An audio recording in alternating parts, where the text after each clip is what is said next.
We all know a picture is worth 1,000 words. But I'm going to tell you stories today, and I'm also going to give you some pictures. As you know, my mother passed away in August, and I've been trying to figure out what's the best way of telling you about her, and I've tried a couple of different ways. So today we're going to hear some stories. First of all, my mother and I were very similar people, not the least of which was that we looked very much alike. When I was 16, people would come up to us, say, in a cashier's line and say, "Did you know you look like your mother?" Like, well, yes, of course I do. You could not possibly be the first person who ever told me that. We did occasionally try to dress alike. It was particularly striking when I was 16. But as you can see, it was still fairly striking later on.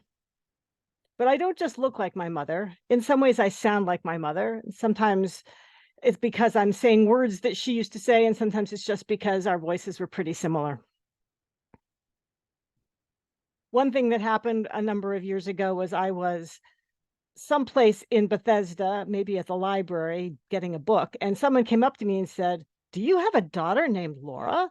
And I said, "No, I am Laura." It was somebody I had known sort of as a passing acquaintance when I was in high school, but they had known my mother at the library because she worked at the library for many, many years. And so they just saw someone. Fast forward 25 years, that must be Evelyn, but it was not, it was me. My mother was a librarian. She worked at Chevy Chase, Aspen Hill, Rockville, Twin Brook, sometimes at Bethesda or Wheaton as a substitute. It was a very important part of her life. She became a librarian kind of by accident. She wanted to be a public school teacher. She taught third grade for 1 year, absolutely hated it.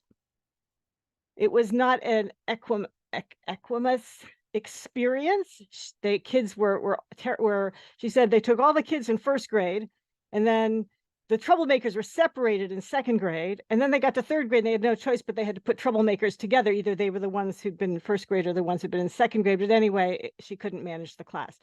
So she quit teaching and she found a job at the local library in the children's room, and her absolute dream was to be a children's librarian. Unfortunately, there were no jobs in the children's librarian department. When they came to Montgomery County, she ended up being an adult librarian. But as you can see, her love of books translated to reading to her great grandchildren, even a few years ago. My mother was also a gardener. Many of you have heard me talk about our community garden plot, which we have a picture here of my mother sitting in front of it. She loved gardening. Her garden in the backyard was her pride and joy. When she retired from the library, her coworkers bought her gardening books, and she had all kinds of bulbs and vegetables and flowering trees, shrubs. It was a remarkable garden. It was a great loss when they had to sell the house. But I let her come to mine. I invited her to come work in my community garden plot, and she was never, I think, as happy as when she was down on her knees in the ground planting something or weeding something. I would go and pick her up at Ring House, and she would be wearing these old jeans with the holes in these. I say, "Mom, we can buy you new jeans that don't have holes." She says, "No, no, these are my gardening jeans." And you know, they had to have been the most comfortable. She also worked for many years after she retired from the library as a volunteer at Brookside Gardens. There she did weeding and planting. And one of the benefits of being a volunteer at Brookside Gardens is at the end of the season, when they are clearing out the displays, they make those bulbs and plants available to the volunteers. So many Brookside tulips and other shrubs ended up in her yard and then eventually in my yard. So we still have gardening going on.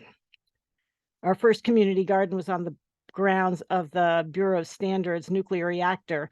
They had a very large, wide area around the reactor with just grass. So they decided to rent it out to some of the employees to plant community gardens. So I got my start in community gardening. I was probably about 10, and we were growing corn and pumpkins. Now I'm more into strawberries and tomatoes.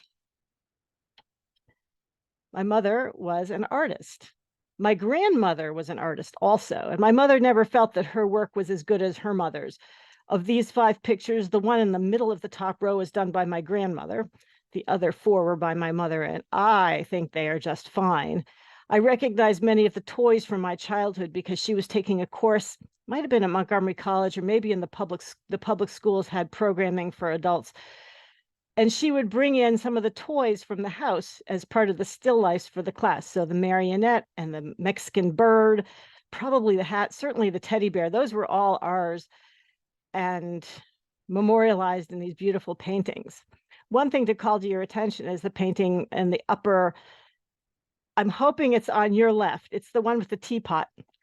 The plant in that upper corner is a Grandma Bessie plant memorialized in paint. My mother, when she first moved into her first apartment after they were married, had a visit from her grandmother, my great-grandmother, who brought her this plant. So Grandma Bessie, the plant was named after her, and she declared that all houses had to have flowering plants and that any house plant that didn't flower was grass and belonged outside. I have propagated many children of that Grandma Bessie, and they are in my house and with some of my children. My mother loved to crochet. She crocheted an Afghan for every one of her nieces and nephews and grandchildren. She never crocheted an Afghan for me because, you know, they say, teach a man to fish, he fishes for life. Well, she taught me to crochet when I was 9 years old, so she never had a chance to make one for me. My mother also loved to bake. My father was the cook, but my mother was the baker. This is at my house baking Hamantaschen a few years ago. The saddest part of all this was, much as she loved to bake, the last time we baked Hamantaschen, she couldn't remember how to fold them and fill them, and I had to show her. And it really brought home to me that we were losing her. So she passed away last August, having had dementia for about 12 years. Since then, I and my brother have spent a lot of time reminiscing, telling the stories, and remembering the person that she was and not the person she was at the end. Toastmaster of the day.